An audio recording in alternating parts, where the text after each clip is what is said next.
Hello दोस्तों, आपका स्वागत है आपके अपने यूट्यूब चैनल रेलवे की पाठशाला पे। और दोस्तों, हमारी जो सीरीज चल रही थी उसका ये नेक्स्ट वीडियो है। आज हम करेंगे रेलवे भर्ती परीक्षा 2018 में जो 10/12/2018 की सेकंड शिफ्ट थी, उसमें जो भी साइंस के क्वेश्चन पूछे गए थे उनको हम करेंगे। और ये अपना पार्ट नंबर 115 वीडियो है। ऑलरेडी 114 वीडियो में बना चुका हूँ और उनकी प्लेलिस्ट क्रिएट कर दी है, तो अगर आपने उनको नहीं देखे हैं तो उनको आप देख लीजिए। और ये अपनी एग्जाम के लिए बहुत ही इंपॉर्टेंट है, क्योंकि उनसे रेलवे का लेटेस्ट जो पैटर्न है वो यहां पर पता लगता है। और सेम वही टीसीएस कंपनी एग्जाम कंडक्ट करवाएगी और सेम सिलेबस है, तो जो क्वेश्चन है ना वो आपके रिपीट होंगे बहुत अधिक मात्रा में। और अगर रिपीट नहीं होंगे तो थोड़ी बहुत लैंग्वेज चेंज होने के साथ साथ आपके क्वेश्चन है इसी प्रकार से आपको मिलेंगे। तो चलिए दोस्तों, वीडियो को शुरू करते हैं। छोटा सा निवेदन है, आप हमारे इस चैनल पर नए हैं, चैनल को सब्सक्राइब कर दीजिएगा। जो भी आपके दोस्त रेलवे की तैयारी कर रहे हैं उनके साथ हमारे चैनल को शेयर कर दीजिएगा। चलिए देखते हैं पहला प्रश्न इसमें आपको बोला गया है कि निम्नलिखित में से कौन सा लेंस और दर्पण के बीच में अंतर नहीं है। आपको 4 स्टेटमेंट दिए गए हैं जिसमें लेंस और दर्पण के बारे में आपको बातें बताई गई हैं। तो आपको यह पूछा गया कि लेंस और दर्पण के बारे में कौन सा स्टेटमेंट है जो अंतर नहीं बता पा रहा है, उसके बारे में आपको बताना है, यानी कि गलत बता रहा है वो। ठीक है, चलिए पहला है अवतल दर्पण व उत्तल लेंस प्रकाश को एक फोकस बिंदु पर अभिमुख करते हैं। पहला स्टेटमेंट बिल्कुल सही है। इसका मतलब है कि जो आपके उत्तल लेंस होता है या फिर अवतल दर्पण होता है वो प्रकाश किरणों को एक जगह फोकसित करते हैं, बिल्कुल सही है। दूसरा, लेंस में 2 फोकस बिंदु होते हैं, बिल्कुल सही है, F1 F2 हम लोग बोलते हैं।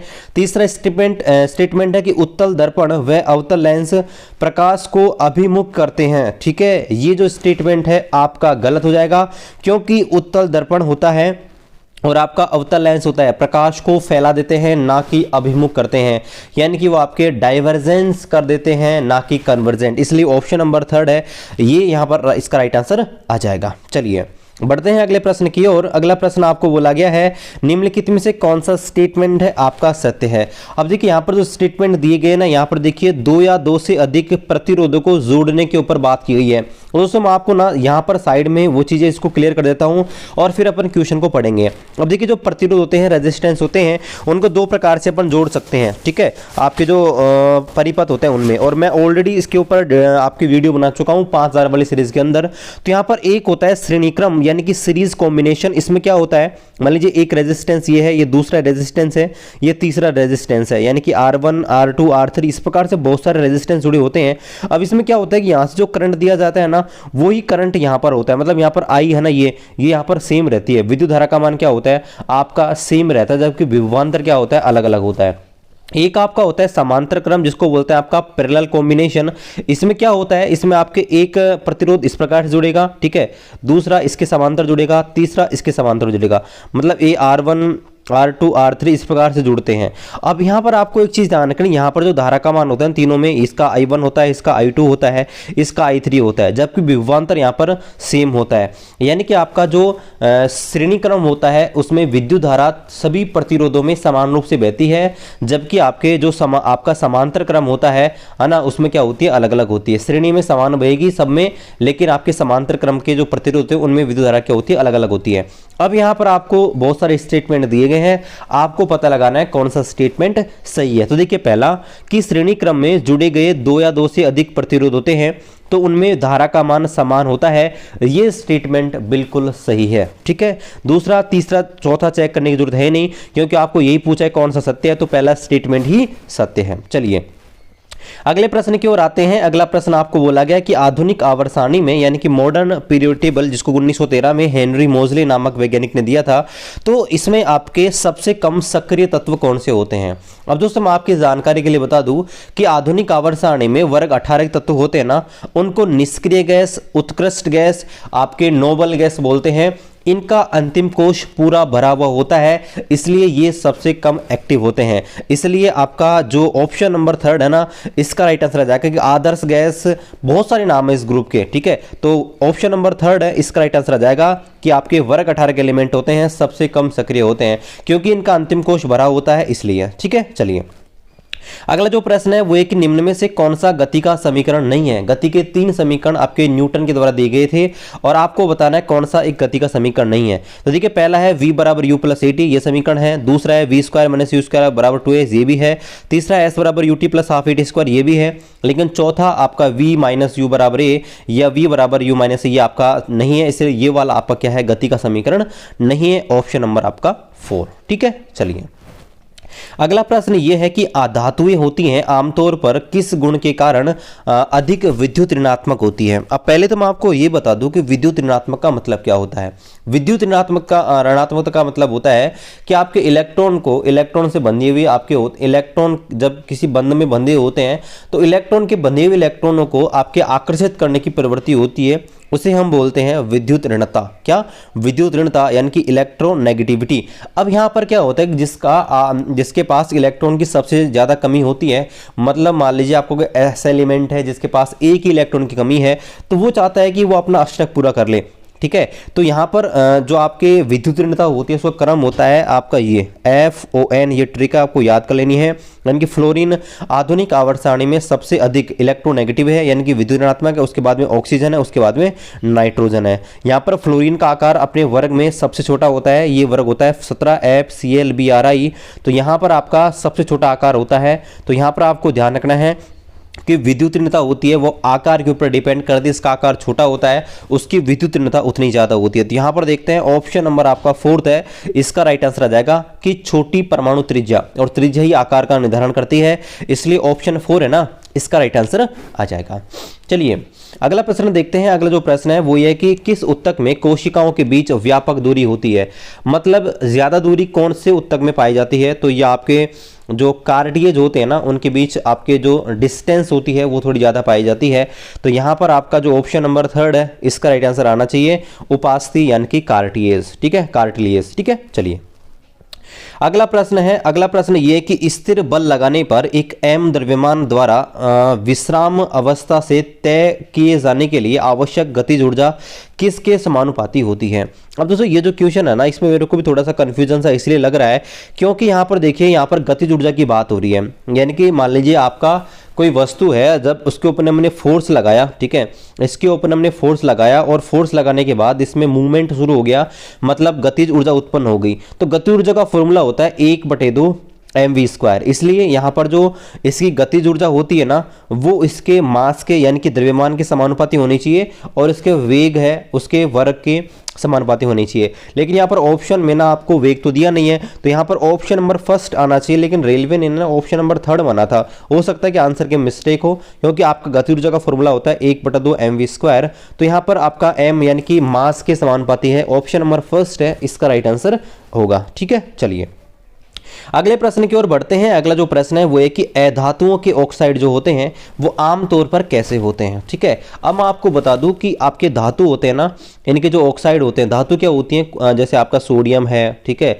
आपका कैल्शियम है, मैग्नीशियम है, अगर इनके साथ ऑक्सीजन जुड़ जाती है ना तो उन्हें ही बोलते हैं इनके ऑक्साइड, जैसे MgO, CaO, ठीक है, ये इस प्रकार से Na2O। ठीक है, तो ये आपके ऑक्साइड कहलाते हैं। तो धातु होती है ना, मेटल, यानी कि जो ऑक्साइड होते हैं वो तो आपके होते हैं क्षारीय यानी कि एल्कलाइन प्रवृत्ति के, और अधातु होती है नॉन मेटल जो होते हैं, ठीक है, नॉन मेटल, उनके होते हैं एसिडिक यानी कि अम्लीय। ये आपको ध्यान रखने हैं। ठीक है, यानी कि धातुओं के तो होते हैं क्षारीय एल्कलाइन, और आपके जो अधातु होते हैं उनके क्या होते हैं, आपके एसिडिक यानी कि आपके अम्लीय। ऑप्शन नंबर जो 1 है, इसका राइट आंसर आ जाएगा। चलिए अगला प्रश्न देखते हैं। अगला जो प्रश्न है उसमें बोला गया है कि न्यूटन की गति का दूसरा जो नियम है किससे संबंधित है। तो देखिए, न्यूटन ने गति के 3 नियम दिए थे और 3 ही समीकरण दिए थे। यहाँ पर नियम की बात हो रही है। नियम में पहला जो नियम होता है वो आपका जड़त्व का नियम कहलाता है, दूसरा आपके संवेग में परिवर्तन के बारे में बताता है, और तीसरा आपके क्रिया प्रतिक्रिया के बारे में बताता है। तो यहाँ पर दूसरे नियम के बारे में पूछा गया है। तो यहाँ पर संवेग में परिवर्तन के ऊपर आपका दूसरा नियम दिया गया कि संवेग में परिवर्तन दर लगाए गए बल के समानुपाती होती है। यह आपके क्या है, दूसरा नियम कहलाता है गति का। तो ऑप्शन नंबर जो 4 है, इसका राइट आंसर आ जाएगा। चलिए अगला जो प्रश्न है वो है कि चींटियों की एजेंसी जो परागण का वर्णन करती है उसे क्या कहते हैं। यानी कि दोस्तों ये क्वेश्चन पूछ रहा है कि चींटियां जो होती है ना आंट, आपके आंट जो होती है एंड, ठीक है, तो यहाँ पर क्या होता है चींटी जो होती है उनमें परागण होता है, ठीक है, एक पर पोलिनेशन होते हैं प्रकार से, तो वो जो प्रोसेस होती है ना उसे क्या बोलते हैं, यानी कि ग्रुप को क्या बोलते हैं, ठीक है।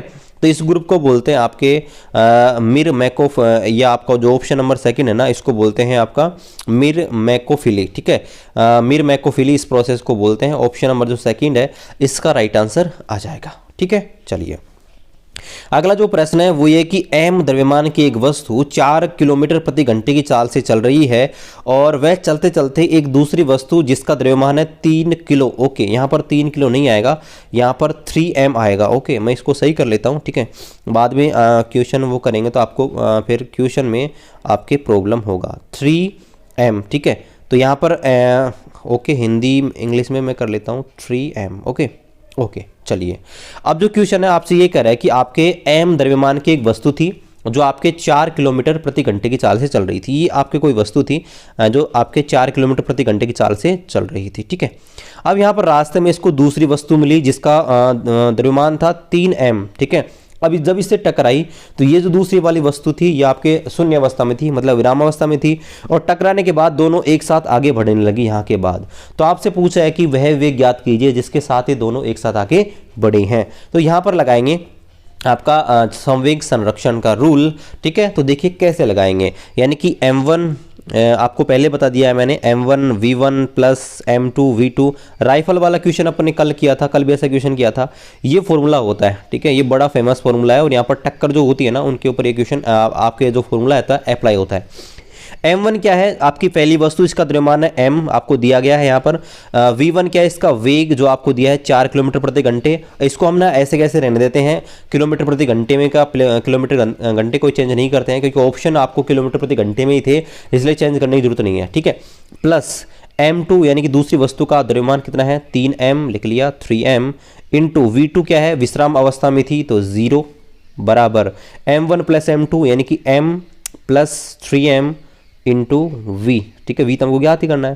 तो ये तो 0 हो गया, यहाँ पर बच गया 4m और ये हो जाएगा देखिए 4m, तो 4m से 4m कट गया तो v बराबर क्या बच गया 1। तो वेग क्या आ गया 1 किलोमीटर प्रति हावर, क्योंकि हमने आपके वेग को चेंज नहीं किया था इसलिए वेग किलोमीटर प्रति घंटे में ही आएगा। तो आंसर क्या आ जाएगा 1 किलोमीटर प्रति। तो अगर आप घर बैठकर वीडियो देखकर कुछ पैसा कमाना चाहते हैं तो मैं आपको एक ऐप के बारे में बताना चाहूंगा जिसका नाम है अवेसम। इसको डाउनलोड करने का लिंक है वीडियो के डिस्क्रिप्शन में दिया गया है।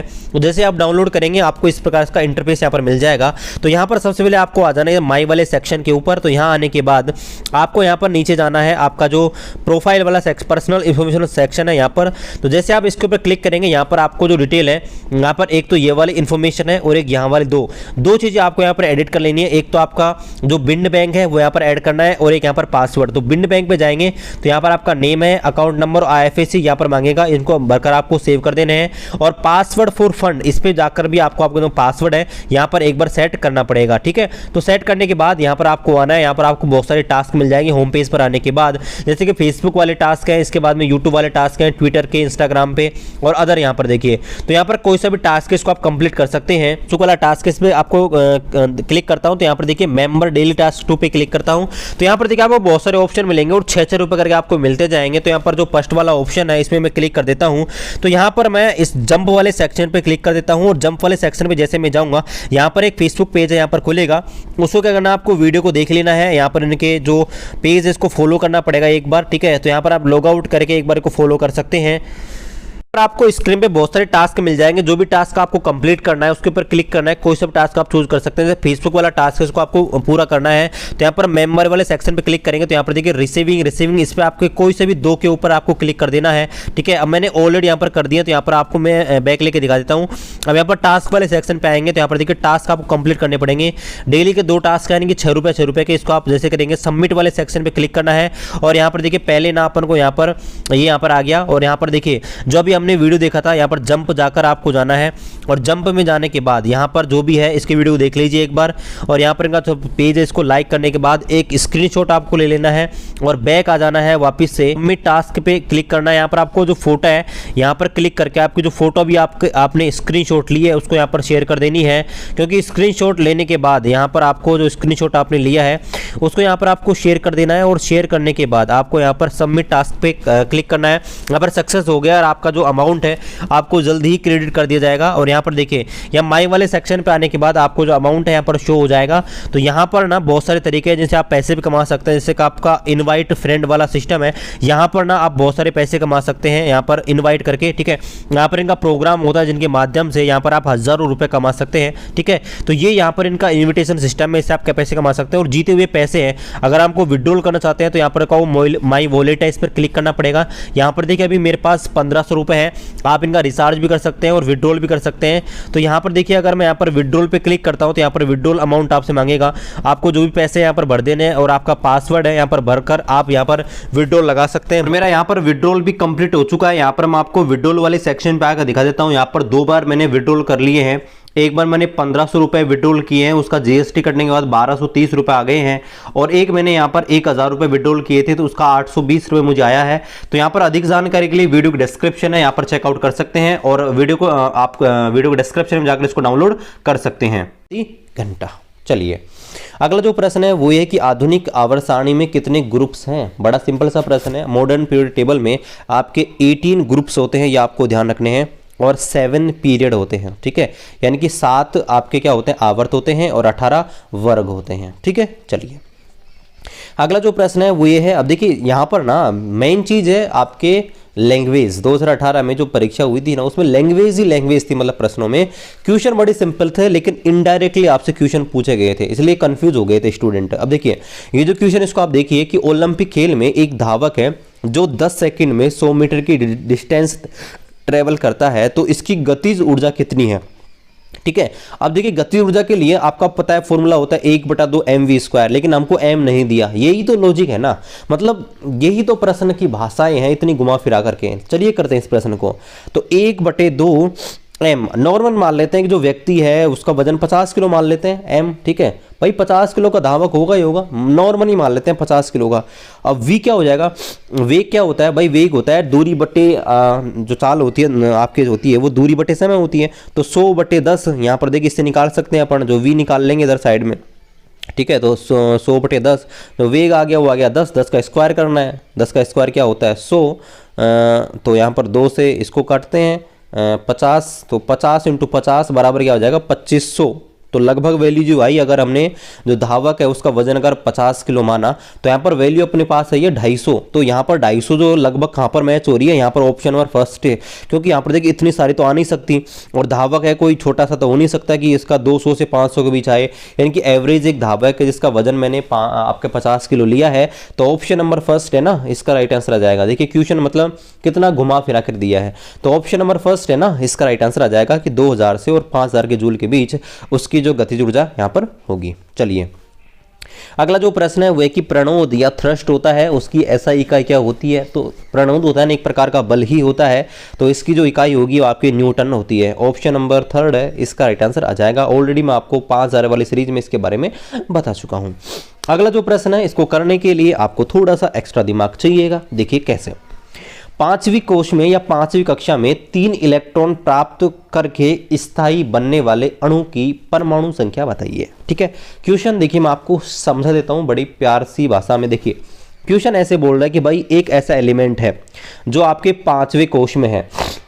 5वें कोश का मतलब है कि 5वें आवर्त में 5th पीरियड में है और उसके पास क्या है भाई 3 इलेक्ट्रॉन की कमी है अपना अष्टक पूरा करने के लिए। तो बताइए उसका परमाणु क्रमांक कितना है। अब आप सोचेंगे सर ऐसे कैसे पता लगाएंगे, तो ऐसे हम पता लगाएंगे। 2 तरीके हैं, एक तो है इलेक्ट्रॉनिक विन्यास। तो इलेक्ट्रॉनिक विन्यास लिखना थोड़ा कठिन हो जाएगा, टाइम बहुत लगेगा और एग्जाम में पता है टाइम ही इंपॉर्टेंट है, इसलिए हम जो इलेक्ट्रॉनिक विन्यास है वो वाला चक्कर छोड़ते हैं, अपनाते हैं दूसरा तरीका। दूसरा तरीका देखिए मैं आपको बताया था कि भाई जो आपके कोश होते हैं उनमें इलेक्ट्रॉन कितने कितने भरे जाते हैं, आपको मैं ऑलरेडी बता चुका हूँ। देखिए पहला जो कोश होता है उसमें इलेक्ट्रॉन इस प्रकार से भरे जाते हैं 2, 8, 8, 18, 18 इस प्रकार से भरे जाते हैं, बताया था ना मैंने आपको। तो यहाँ पर देखिए 5वीं कोष की बात हो रही है, 5वीं कक्षा की बात हो रही है, तो 1 2 3 4 5 आगे के हमने लिए नहीं है 32 वाले, तो यहाँ पर ये हो गए 5। लेकिन आपको एक बात और दी गई है कि भाई 3 इलेक्ट्रॉन की कमी है इसके पास, तो क्या करेंगे 18 में से 3 कम कर देंगे, क्या बच 15।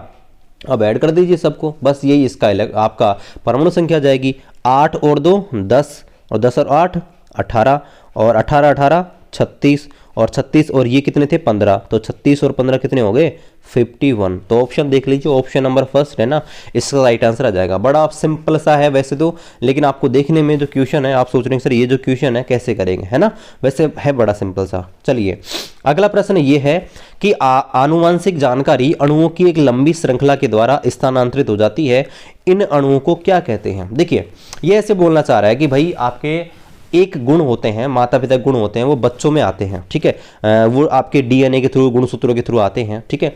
तो आपके जो गुण होते हैं माता पिता के, उनको बच्चों तक यानी कि नई संतति उत्पन्न होती है वहां तक लेकर कौन आता है, वहां पर क्या होते हैं कि आपकी एक श्रृंखला होती है ना, अणुओं की श्रृंखला, उस श्रृंखला को कहते क्या है, तो उसे हम बोलते हैं न्यूक्लियोटाइड। क्या बोलते हैं, न्यूक्लियोटाइड। ये आपको ध्यान रखना है, ऑप्शन नंबर फर्स्ट इसका राइट आंसर आ जाएगा। चलिए अगला प्रश्न देखिए, अगला जो प्रश्न है वो है कि धातुओं को पीटकर उन्हें पतली चादर के रूप में परिवर्तित करने वाले गुण को क्या कहते हैं। देखिए धातु होती है ना, उनके बहुत सारे गुण होते हैं, जैसे धातु चमकदार होती हैं, आघात वर्धनीयता, तन्यता, प्रसरण, ये बहुत सारे गुण होते हैं। अब यहाँ पर आप कंफ्यूजन हो जाते हो, एक तो आघात वर्धनीयता होती है, एक आपका तन्यता होती है। अब देखिए दोनों में आपको डिफरेंट मैं आपको बताता हूँ। देखिए तन्यता का मतलब होता है कि भाई तार के रूप में ढालना, है ना, आपको पता है तांबे के तार बनाए जाते हैं, आपके एल्युमिनियम के बनाए जाते हैं, तो तार के रूप में आपकी धातु होती है, उनको ढालना कहलाता है तन्यता। और आघात वर्धनीयता क्या होती है कि भाई चोट डालकर, आघात करके, चोट डालकर उन्हें किसी भी रूप में ढाल सकते हैं, जैसे चादर बनाई जाती हैं, बर्तन बनाए जाते हैं डालकर, तो ये जो प्रोसेस कहलाती है उसे हम बोलते हैं आघात वर्धनीयता। ऑप्शन नंबर फर्स्ट इसका राइट आंसर आ जाएगा। चलिए अगला जो प्रश्न है वो है कि अंतरिक्ष में अंतरिक्ष यात्री एक दूसरे से रेडियो लिंक के द्वारा संप्रेषण क्यों करते हैं।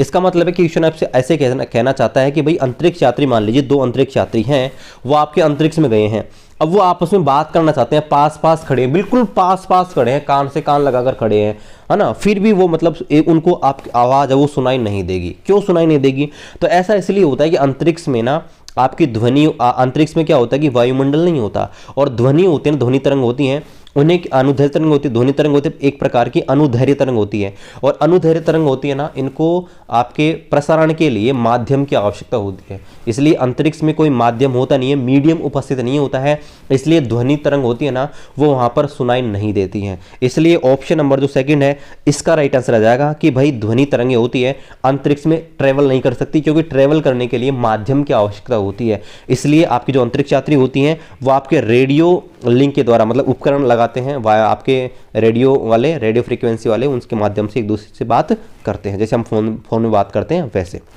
चलिए अगला जो क्वेश्चन है वो ये है कि अंडाशय से अंडे के निकलने की प्रोसेस क्या कहते हैं। तो देखिए फीमेल रिप्रोडक्टिव सिस्टम होता है ना, आपके जो फीमेल होती हैं, मतलब उनमें जो आपका फीमेल रिप्रोडक्टिव सिस्टम होता है, तो उसमें क्या होता है कि आपका एग होता है, उसका एक एग होता है और एक निश्चित टाइम होता है, उसके बाद वो आपके अगर स्पर्म से अगर वो कांटेक्ट नहीं कर पाता है तो वो आपके जो आपके ओवेरी होता है उससे बाहर निकल आता है, ठीक है। तो इस प्रोसेस को क्या कहते हैं, ठीक है। तो ये आपसे पूछा गया कि अंडा से जो होता है, ठीक है, यानी कि आपका ओवेरी होता है, उससे आपके जो अंडे होते हैं, एग होते हैं, वो बाहर निकल आता है, उस प्रोसेस को क्या कहते हैं, ठीक है। तो ये आपके मेंस्ट्रुअल साइकिल होता है ना, उसके बाद ये प्रोसेस होती है, और जब आपके स्पर्म अगर उससे कांटेक्ट में नहीं आता है तो ये आपकी प्रोसेस कहलाती है ओव्यूलेशन, यानी कि अंडोत्सर्ग, ठीक है। ये आपको ध्यान रखना है, अंडोत्सर्ग या ओव्यूलेशन इसको बोलते हैं, ठीक है। चलिए अगला जो प्रश्न है वो ये कि दाब गुणा क्षेत्रफल क्या कहलाता है। तो ये आपका कहलाता है थ्रस्ट, यानी कि आपका प्रणोद। ऑप्शन नंबर सेकंड है इसका राइट आंसर आ जाएगा, और आपका जो प्रणोद है उसकी जो यूनिट होती है आपके न्यूटन होती है। चलिए अगला जो प्रश्न है वो है कि कौन सा उत्तक हमारी त्वचा के नीचे पाया जाता है और हमारी जो किडनी होती है उसके चारों ओर, इसके अलावा इंटरनल कुछ हमारे पार्ट होते हैं, आंतरिक भाग होते हैं, उनमें पाया जाता है। तो गाइज ये जो आपका टिश्यू होता है वो आपका होता है सबम्यूकस, या इसको बोलते हैं वसा में, क्या होता है सबम्यूकस, या आपका वसा में उत्तक जो होता है वो आपके त्वचा यानी कि हमारी स्किन होती है उसके नीचे पाया जाता है।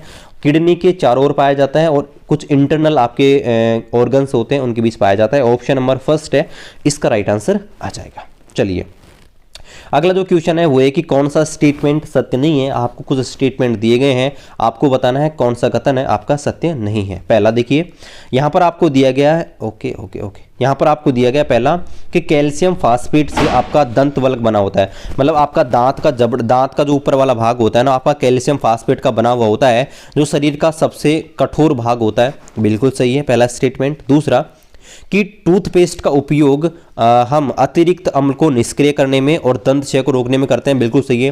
टूथपेस्ट होता है ना, उसमें आपके दुर्बल क्षार का उपयोग किया जाता है, जो हमारे जो दांत होते हैं उनमें जो एसिड जम जाता है उसको दूर करने में मदद करते हैं और दंत क्षय को भी कंट्रोल करते हैं। ऑप्शन नंबर सेकंड भी सही है। तीसरा, मुंह में मौजूद बैक्टीरिया होते हैं, मुंह से बची हुई शर्करा और खाद्य कणों पर आक्रमण करके अम्ल उत्पन्न करते हैं। बिल्कुल सही है।